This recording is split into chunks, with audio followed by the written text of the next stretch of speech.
Hello दोस्तों, स्वागत है आप सबका मेरे यूट्यूब चैनल असल सोशोलॉजी में। उम्मीद करता हूं कि आप पहले की तरह स्वस्थ और मस्त होंगे। इसी उम्मीद के साथ एक नए टॉपिक के साथ एक बार फिर से आपके सामने उपस्थित हैं। और आज का जो नया टॉपिक है वो है सोशल सर्वे, सामाजिक सर्वेक्षण। तो आज हम जो है सामाजिक सर्वेक्षण के बारे में सीखने जा रहे हैं, पढ़ने जा रहे हैं। तो आइए देखते हैं।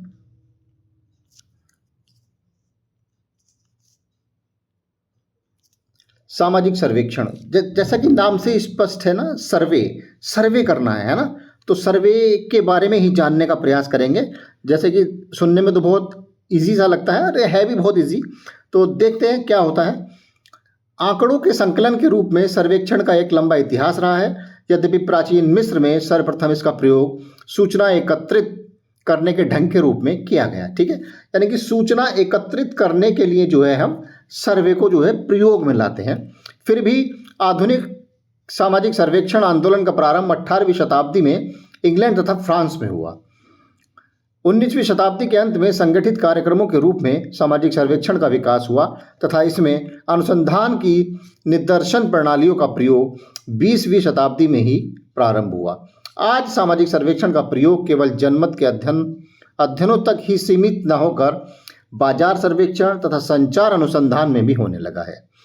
आज इसका प्रयोग इतना अधिक और इतना विस्तृत ढंग से किया जाने लगा है कि इसकी परिभाषा देना तक कठिन कार्य हो गया है। तो एक जनरल सी बात थी, सामाजिक सर्वेक्षण के इतिहास से संबंधित ये बात थी। अब जो है हम आगे देखते हैं। तो इसका अर्थ है मीनिंग ऑफ सोशल सर्वे। तो सामाजिक सर्वेक्षण के अर्थ को समझ लेंगे, बहुत सारी चीज़ें अपन आप क्लियर हो जाएंगी।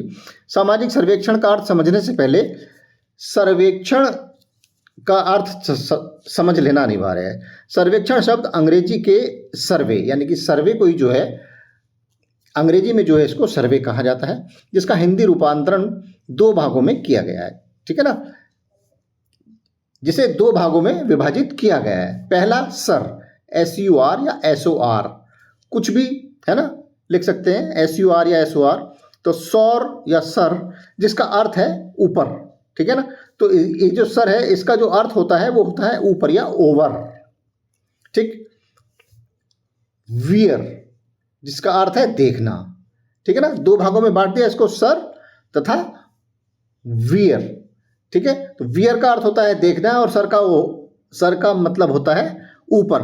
तो इस सर्वेक्षण का जो मतलब हुआ वो हो गया ऊपर देखना। ठीक है ना, एक तरफ से ऊपरी तौर पर देख लेना, है ना। ऊपर देखने का मतलब ये नहीं कि ऊपर देखना है, ऊपर नहीं, यानी कि ऊपरी तौर पर देख लेना, सरसरी तौर पर ऊपर से नजर मार लेना।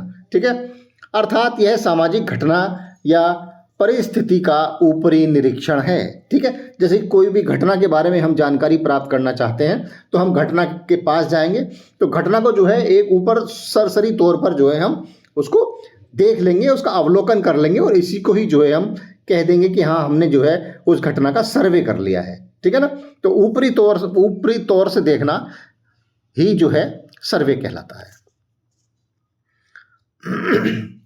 सर्वेक्षण, सामाजिक सर्वेक्षण की परिभाषाएं हैं कुछ, तो देखते हैं। वाइटनी के अनुसार आधुनिक सामाजिक विज्ञानों में सामाजिक सर्वेक्षण एक व्यवस्थित प्रयास है जिससे कि एक सामाजिक संस्था, समूह या क्षेत्र की वर्तमान दशा का विश्लेषण, निर्वचन तथा प्रतिवेदन प्रस्तुत किया जा सकता है। ठीक है, यानी किसी भी क्षेत्र में, किसी भी समूह में, किसी भी संस्था में अगर कोई हमें अध्ययन करना है तो उसके लिए हम जो है सर्वेक्षण को जो है अपना सकते हैं। सर्वेक्षण के माध्यम से जो है वहाँ की जानकारी, तथ्य इकट्ठे कर सकते हैं। वेल्स के अनुसार श्रमिक वर्ग की निर्धनता तथा समुदाय की प्रकृति और समस्याओं संबंधी तथ्य खोजने वाला अध्ययन ही सामाजिक सर्वेक्षण है। ठीक है, अब्राम्स के अनुसार सामाजिक सर्वेक्षण वह प्रक्रिया है जिसके द्वारा समुदाय के गठन और क्रियाओं के सामाजिक पक्षों के बारे में गणनात्मक तथ्यों का संकलन किया जाता है। बर्गेस के अनुसार किसी समुदाय का सर्वेक्षण सामाजिक विकास का रचनात्मक कार्यक्रम प्रस्तुत करने हेतु उसकी दशाओं एवं आवश्यकताओं का वैज्ञानिक अध्ययन है। ठीक है, तो ये कुछ परिभाषाएं हैं। अब क्या है सामाजिक सर्वेक्षण की प्रकृति, यानी कि नेचर सामाजिक सर्वेक्षण का किस प्रकार से है उसके बारे में जानकारी करते हैं। तो सामाजिक सर्वेक्षण के बारे में विभिन्न विद्वानों ने जो परिभाषाएं दी हैं उनमें इसकी प्रकृति का भी पता चलता है, ठीक है ना। तो अभी हमने जो पीछे परिभाषाएं पढ़ी हैं उसी में इसका जो है नेचर भी इन्वॉल्व था, उसी में ही था कहीं ना कहीं। सामाजिक सर्वेक्षण की प्रकृति को निम्नलिखित प्रमुख विशेषताओं द्वारा स्पष्ट किया जा सकता है। पहला है तात्कालिक समस्याओं से संबंधित। सामाजिक सर्वेक्षण सामान्यतः तात्कालिक समस्याओं एवं जीवन की दशाओं से संबंधित होते हैं। इनके अंतर्गत विविध प्रकार की समस्याओं एवं जीवन की दशाओं के बारे में ज्ञान प्राप्त किया जाता है, ठीक है। दूसरा क्या है, निश्चित भौगोलिक क्षेत्र। सामाजिक सर्वेक्षण का एक सीमित एवं निश्चित भौगोलिक क्षेत्र होता है जो कि एक नगर या इसका कुछ भाग, गांव, समूह, मोहल्ला या कोई अन्य समुदाय हो सकता है, ठीक है ना। तो इसको जो है हम किसी ना किसी पर्टिकुलर एरिया में जा करके सामाजिक सर्वेक्षण को करते हैं। ऐसा नहीं कि हम पूरे के पूरे जगह में जो है सर्वेक्षण को कर लेंगे, कोई ना कोई एक पर्टिकुलर एरिया चूज करेंगे, उस पर्टिकुलर एरिया में जा करके हम जो है जो भी हमारा मुद्दा है उससे संबंधित वहाँ से सूचना एकत्रित कर लेंगे सर्वेक्षण के माध्यम से। रचनात्मक आधार है अगला। तो सामाजिक सर्वेक्षण का उद्देश्य सामाजिक अनुसंधान के लिए रचनात्मक कार्यक्रम तैयार करना तथा विभिन्न सामाजिक समस्याओं के समाधान के लिए रचनात्मक कार्यक्रमों की एक रूपरेखा बनाना है। अतः सामाजिक सर्वेक्षण समाज सुधार एवं कल्याण कार्यों को सफल बनाने के लिए अनिवार्य है। तो इसमें भी इसका जो है महत्व है कि समाज सुधार किस प्रकार से किया गया है और कल्याण के कार्य, वेलफेयर के जो कार्य होते हैं उससे संबंधित कार्यक्रमों को भी जो है सर्वेक्षण के द्वारा सफल बनाया जाता है। वैज्ञानिक प्रक्रिया। क्योंकि सामाजिक सर्वेक्षण में वैज्ञानिक उपकरणों का प्रयोग किया जाता है या हम लोग इसमें प्रयोग करते हैं तथा सामग्री का संकलन वैज्ञानिक पद्धति द्वारा किया जाता है, अतः यह वैज्ञानिक प्रक्रिया है, ठीक है। इसमें जो है जो चीज़ जिस प्रकार से हमारे सामने आएगी उसको हम जो है उसी प्रकार से प्रस्तुत करेंगे, उसमें अपनी कोई इफ बट नहीं मिलाएंगे, ठीक है ना। किंतु परंतु उसमें कुछ नहीं जोड़ना है, जो जैसे हमारे पास तथ्य सामने आए फील्ड में से या जहाँ भी जिस घटना में भी या जिस स्थान का भी हम लोग सर्वेक्षण कर रहे हैं उसको एज इट इज़ हमको जो है प्रस्तुत कर देना है। तो इसी को ही जो है हम वैज्ञानिक प्रक्रिया कहते हैं। वस्तुनिष्ठ रूप में तथ्यों का संकलन। वस्तुनिष्ठ रूप में सामाजिक सर्वेक्षण क्योंकि वैज्ञानिक प्रक्रिया है अतः इसके द्वारा वस्तुनिष्ठ रूप में तथ्यों का संकलन संभव है, ठीक है, जैसे कि हमने अभी भी बात की है। इसलिए यह वैज्ञानिक अनुसंधान का मुख्य तत्व माना जाता है। तो वस्तुनिष्ठता किसको कहते हैं? वस्तुनिष्ठता का मतलब होता है जो चीज़ जैसी है उसको उसी रूप में प्रस्तुत कर दिया जाए, एज इट इज़, कुछ नहीं मिलाना है उसमें। तो उसको जो है हम वैज्ञानिक अध्ययन भी कहते हैं उसको। अगला है सहयोगात्मक प्रक्रिया। सामाजिक सर्वेक्षण में सहयोगात्मक ढंग से प्रयास आवश्यक है। हैरिसन ने तो इसे एक सहकारी प्रक्रिया ही बताया है। यह सहयोगात्मक या सहकारी प्रक्रिया इसलिए है क्योंकि इसमें अनेक कार्यकर्ता समूह सामूहिक रूप से घटना के विभिन्न पहलुओं के बारे में तथ्यों का संकलन करते हैं, ठीक है। सामूहिक प्रक्रिया इसलिए है क्योंकि जो सर्वेक्षण का जो एरिया होता है वो काफ़ी बड़ा होता है और कोई भी जो है एक व्यक्ति इसको जो है सर्वेक्षण को नहीं कर सकता है। तो इसके लिए जो है हमें ग्रुप्स में स्टडी करनी पड़ती है और किसी को कहीं भेजना पड़ता है और किसी व्यक्ति को कहीं भेजना पड़ता है।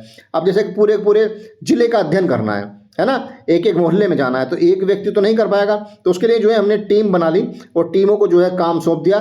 तो एक एक टीम जो है फिर अलग अलग स्पॉट्स पे जाएगी और फिर जो है वो वहाँ से तथ्य एकत्रित करके जो है फिर संकलित हो जाएंगे वो, ठीक है। तो इस प्रकार से जो है ये सहयोगात्मक प्रक्रिया है।